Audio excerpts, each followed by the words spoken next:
wabarakatuh. Waalaikumsalam. Alhamdulillah. Alhamdulillahilladzi ja'ala al-Islam dinan ribatan matinan baina qulubil mu'minin. Wa amara bil-jihad wa ta'awun wa nahana 'anil munkar. Asyhadu an la ilaha illallah wahdahu la syarika lah wa asyhadu anna nabiyyana Muhammadan 'abduhu wa rasuluhu man la nabiyya wa la rasula ba'dahu. Allahumma shalli wa sallim wa barik ala hadzal nabiyil karim nabiyina Muhammadin sallallahu alaihi wasallam wa ala alihi wa sahbihi ajma'in wa ba'd. Ibu-ibu sekalian, tamu-tamu Allah dan tamunya Rasulullah sallallahu alaihi wasallam yang saya muliakan. Ke Raudhah itu adalah puncak ibadah di Madinah. Raudhah itu cuman boleh setahun sekali. Ibu ada yang rencana mau umrah lagi di tahun yang sama, di 1446 Hijriah ini, maka nggak bisa lagi masuk Raudhah walaupun umrah lagi. Ya, di tahun yang sama ini nggak bisa masuk Raudhah lagi. Jadi ke Raudhah itu waktunya hanya 365 hari sekali. Jadi 365 hari itu sama dengan 12 bulan sama dengan 1 tahun. Jadi ke Raudhah itu sangat ngantri karena semua orang yang ke Madinah dan itu adalah puncak ibadah di Madinah. Kalau puncak ibadah di Mekah adalah tawaf dan sa'i. Kalau puncak ibadah di Raudhah adalah sholat, berdoa dan mengucapkan salam langsung kepada Rasulullah Sallallahu Alaihi Wasallam. Harus persiapkan segala sesuatunya dengan ilmu. Karena Ibnu Hajar Al-Asqalani mengatakan al-ilmu qabla al-qawli wal amal. Kita harus punya ilmu dulu sebelum kita berkata-kata ataupun beramal. Ya, man amilan bila ilmin amaluhu mardudatun la tuqbalu. Barang siapa yang mengamalkan sebuah amalan kebaikan tetapi tanpa dasar ilmu, maka amalan tersebut akan tertolak dan tidak akan diterima oleh Allah Subhanahu wa taala. Nauzubillah min dari kita udah jauh-jauh udah datang ke sini pas di puncaknya kita nggak tahu ilmunya sehingga sia-sia amal ibadah kita. Nauzubillah dari. Di dalam surah Al-Isra ayat ke-36 Allah Subhanahu wa taala berfirman, a'udzubillahi minasyaitonir rajim, la taqfu ma laysa laka bihi ilmun. Janganlah engkau melakukan sesuatu atau berpegang kepada sesuatu tanpa dasar ilmu. Innas sam'a wal basara wal fu'ada kullu ulaika kana anhu mas'ula. Sesungguhnya pendengaran, penglihatan dan hati semuanya akan dimintai pertanggungjawaban. Artinya kita dituntut untuk menuntut ilmu.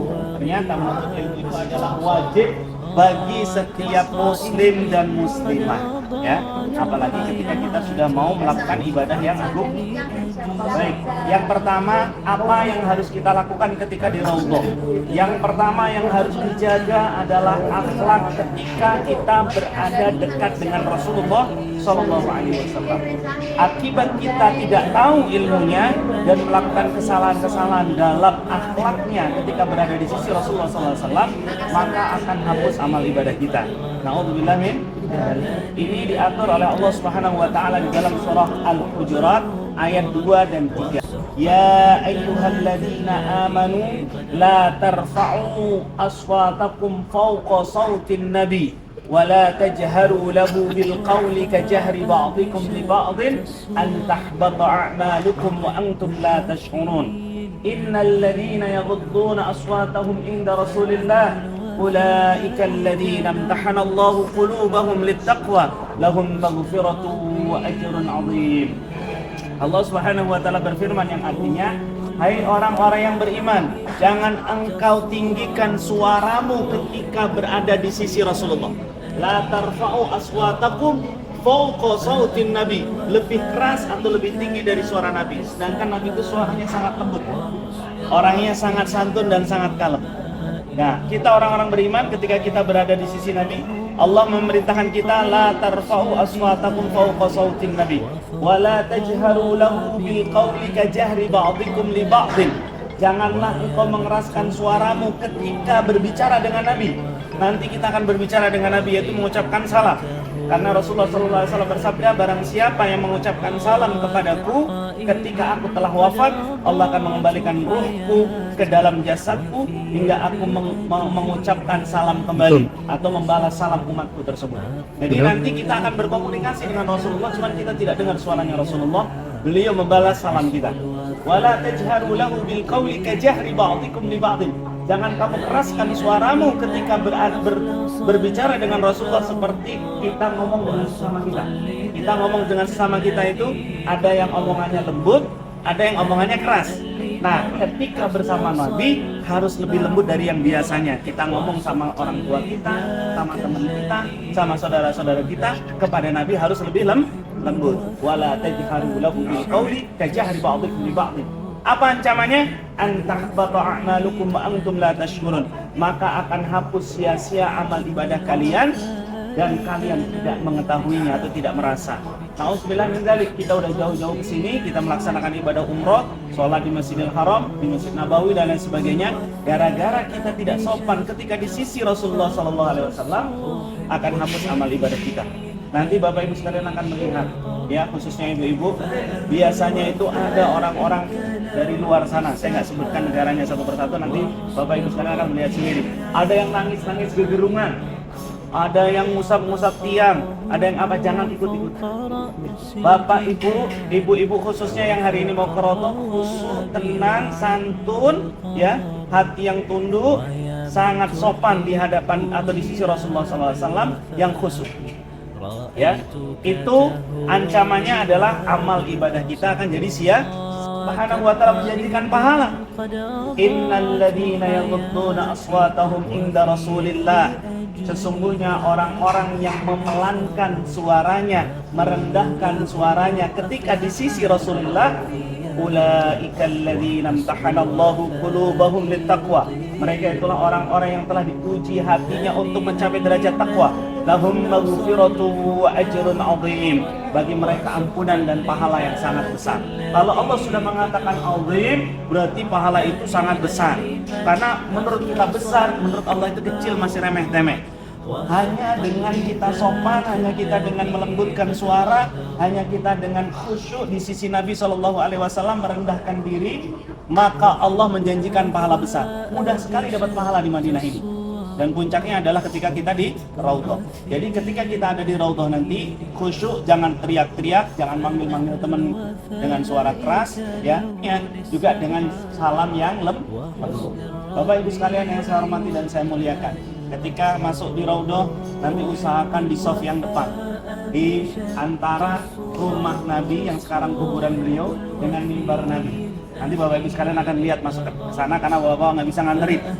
Ya, Bapak Ibu sekalian nanti akan ketemu mimbar dengan rumah Nabi yang sekarang kuburan beliau atau makbarah beliau. Rasulullah SAW bersabda, "Ma baina baiti wa mimbari raudhatun min riyadil jannah wa mimbari ala haudi." Antara rumahku yang sekarang jadi makam beliau, karena Nabi itu di mana beliau meninggal disitulah di bawahnya digali dimakamkan di situ. Antara rumahku yang sekarang kuburan beliau dan mimbarku adalah taman dari taman surga. Sedangkan mimbarku itu nanti ada di atas telagaku. Nanti semua orang di padang mahsyar itu kehausan, tidak ada air, yang ada cuma satu, haudin Nabiil Mustafa sallallahu alaihi wasallam. Hanya yang datang ke situ meminum satu teguk, dia tidak akan haus selamanya. Ya. Nah, nanti sengsaranya orang kehausan di padang mahsyar itu luar biasa, dan di padang mahsyar itu sampai ratusan tahun orang itu, ya, saking susahnya nanti. Makanya kita mudah-mudahan mendapatkan syafaat Rasulullah, diizinkan untuk minum di telaganya Rasulullah SAW. Insya Allah semua yang bisa masuk ke Raudhah dalam keadaan iman dan Islam, dia akan minum di telaganya Rasulullah di bawah mimbarnya Nabi SAW. Jadi insya Allah mereka semua bisa masuk ke taman surga. Mereka semua akan masuk ke dalam surganya Allah Subhanahu wa Ta'ala. Amin ya Rabbal Alamin. Nah, Bapak Ibu sekalian, karena itu sangat penting dan sangat mulia, nanti yang kita lakukan setelah masuk di Raudhah, yang pertama kita mengucapkan salam kepada Rasul. Di mana? Ya di rumahnya Nabi, yaitu di sini mimbar, di sini rumah Nabi. Dengan suara yang lembut, penuh keikhlasan, penuh ketawaduan. Ya, sudah ada di buku ini Bapak Ibu sekalian, sudah kita siapkan semua, yaitu yang tidak bisa baca atau nggak bawa buku, boleh salamnya seperti saat tahiyat akhir. Assalamualaikum ayyuhan nabi wa rahmatullahi wa barakatuh. Ya. Nah, di sini sudah ada, pertama adalah doa salam ketika di makam Rasulullah sallallahu alaihi wasallam. Ya. Yang pertama, doa ketika di makam Rasulullah mengucapkan salam sama beliau ada. Terus kemudian di sampingnya makam Rasulullah ada makamnya Abu Bakar As-Siddiq. Kemudian di sampingnya lagi ada makamnya Umar bin Khattab radhiyallahu taala anhu. Nah, terus kemudian setelah itu Bapak Ibu sekalian melaksanakan sholat sunnah. Sholat duha boleh, sholat mutlak boleh, pokoknya sholat sunnah. Nah, sujudnya dipanjangin semua. Disitulah ngadu kepada Allah, yang terutama sekali minta supaya mendapatkan syafaat Nabi dan minum telaganya Rasulullah SAW, kemudian masuk ke dalam surganya Allah Subhanahu Wa Taala. Amin ya rabbal alamin. Terus doakan juga orang tua kita yang sudah meninggal, doakan juga suami kita yang sudah meninggal, istri kita yang sudah meninggal, dan ini suami semua ya karena perempuan ya. Terus kemudian anak turun cucu kita semua didoakan semuanya. Juga jangan lupa doakan ustadz-ustadznya ya, supaya kita semua masuk surga bareng-bareng. Amin.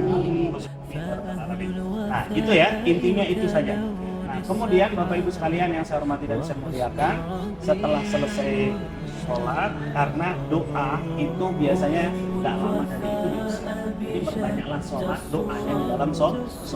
Nah, nanti kalau sudah mulai bersih-bersih baru boleh doa biasa di luar sholat, baru kemudian keluar dari auto ya. Nah, Bapak Ibu sekalian, di sana ada makamnya Rasulullah, ada makamnya Abu Bakar, ada makamnya Umar bin Khattab. Itu kita ucapkan salam kepada beliau semuanya. Mudah-mudahan Bapak Ibu sekalian masuk surga. Saya doakan kita semua dimasukkan dalam surga Allah tanpa hisab dan tanpa adab.